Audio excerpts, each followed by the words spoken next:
this video is going to cover BATNA, B-A-T-N-A, and resistance point, and I'm going to let you know what both of those things mean. We are going to start out with your BATNA, which is the best alternative to a negotiated agreement.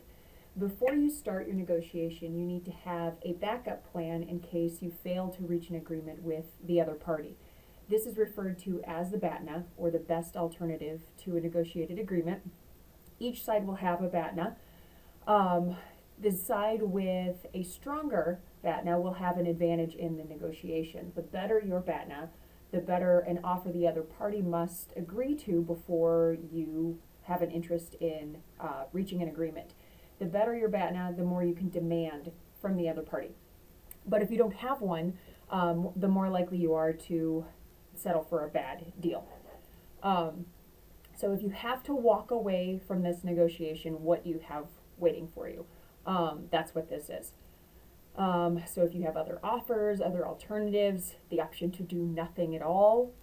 So what we recommend is creating a score for your BATNA and a score for the offer that you're negotiating, and if they become equal or if the offer is greater than the score of your other potential offers, then that means that the negotiated offer that you are receiving is better than your best alternative. So you're going to create a resistance point where anything that falls below that resistance point you do not accept, and you would walk away from the table and go take your best alternative. Otherwise, you may agree to something that is worse than your best alternative, which is not a good idea. So your resistance point is the worst agreement you're willing to accept before ending negotiations and resorting to your BATNA. Your resistance point is the point at which you decide to walk away from the table for good, and the BATNA is where you're headed when you take that walk. So you should set your resistance point based on your BATNA. If your BATNA is really, really good, you're not going to settle for anything that's not also really good or even great. If you have kind of a poor BATNA, then you might have to settle for a negotiation that isn't so great. You do want to include switching costs, you want to include time, you want to include anything and everything that is of value. For example, you booked your conference at a hotel last year for $100 a night with a 10-day out reservation clause. Both of those things have value. So if you decide not to go to the conference at all, you could get out of it if you wanted to. You can get the same deal this year. So if you were negotiating with another hotel, this is your BATNA. This is the deal you have waiting for you if you have to walk away from the deal that you're negotiating right now. Are you willing to take on the risk of the unknown? And how much is that risk worth are things that you would want to consider. You can set up a tripwire or a temporary resistance point above your actual resistance point. And so this is what you'll see if you say go to a country and you're negotiating in the marketplace for someone, you're like, oh no, I can't do that. I'm walking away. And then they say, oh no. So people do set up these tripwire resistance points where they say, this is my lowest offer, this is the lowest I can go, and then if you threaten to walk away, they may actually go even lower. So that's what this would be.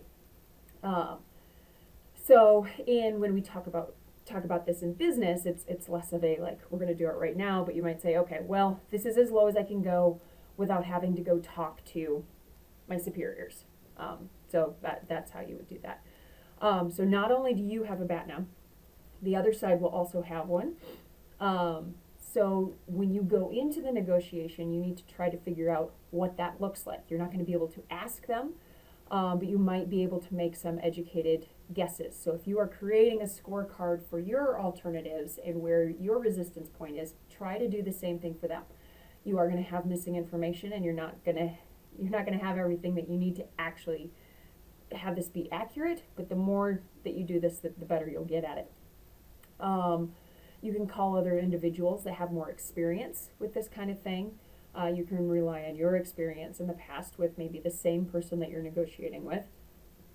As you proceed through negotiations, make corrections. So this might be happening on the fly. You might be sitting there with your notes.